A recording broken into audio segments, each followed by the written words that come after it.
Hi, I'm Shane, and this is a quick answer to a question posted by Yoav or sent to me by Yoav. And so the question is, I'm looking to create my first product and I'd like to have a members area where people can download the product, and to have a members area that is only for customers to prevent my product from being shared all over the place for free, right? And so something like the members area that I have for my products. And the thing is, I don't know which software I should get.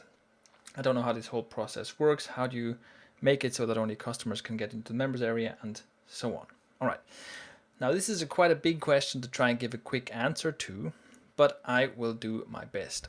The first and most important thing you need to know is that I have written quite extensively about this, and you can go to imimpact.com/membership to find my post on this topic. And that post, as I'm making this video, has been updated not too long ago, so it is very current right now. Okay, so imimpact.com/membership for a lot of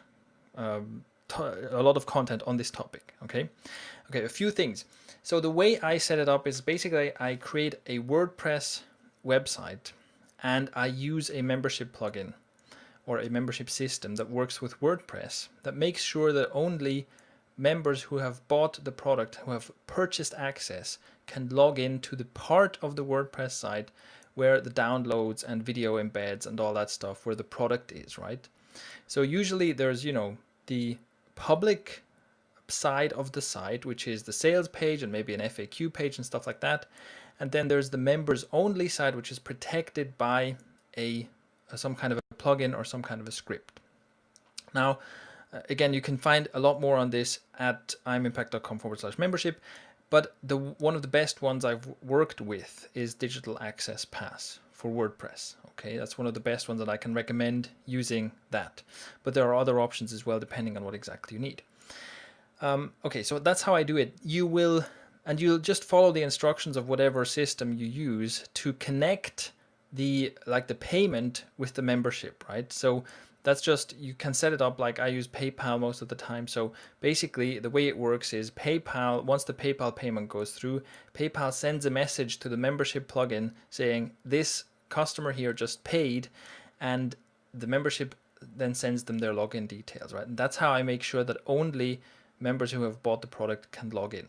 Now, of course, people can still log in and they can still download something and then share it somewhere or re-upload it somewhere and so on. And you have to see, the thing here is that you can do more restrictive things than I do. I also have a licensing system for my software. That's also not completely unbreakable though. I mean, no system is, right?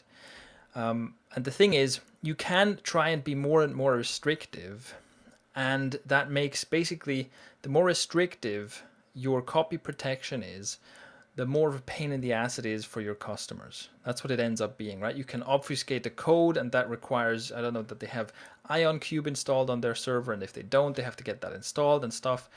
You can make it, you can have blockers so that they can't directly copy and paste content from your site. You can have blockers so they can't directly download your videos, but there's always a way around those. There's always some way around those. If someone wants to steal your stuff, they will steal your stuff. And the worst thing that you can do is create a situation where people who steal your content, download it for free, actually get a better deal than people who buy it. And this is something that, as a quick aside, is often the case in the gaming industry and in the movie industry, where, you'll buy a DVD, you pop that in, and you're forced to watch unskippable ads and unskippable warnings saying, don't download this illegally. It's like, what? I just paid for this, didn't I? If you download it illegally, it's just the movie starts, that's it, right? And so people who are not paying for it are getting a better deal than people who paid for it. And that's what you want to avoid. And that's why I don't have completely, I don't go overboard with trying to clamp down on piracy. In the end, even if people do share your stuff, the majority of them will pay for it, right? Most people are honest and will pay for it. So my philosophy is, I don't want people to just kind of be able to stumble across my stuff for free. I do have some security in place, but I don't put in place security measures that make life hell for my paying customers. Okay, so I think those are the thoughts I have. Basically, imimpact.com/membership for a lot more on this. Use something like Digital Access Pass and simply follow the setup instructions there to connect that with the payment. And that's about it. You just put your content in your WordPress site. And the cool thing about that, and the reason I use WordPress, is that, I already know how to create WordPress pages, and I already know how to put content in there. So I don't have to learn anything extra, right? I just create my content in a WordPress site and make sure only paying members can get in. All right. I hope that is a good enough answer for the question you sent.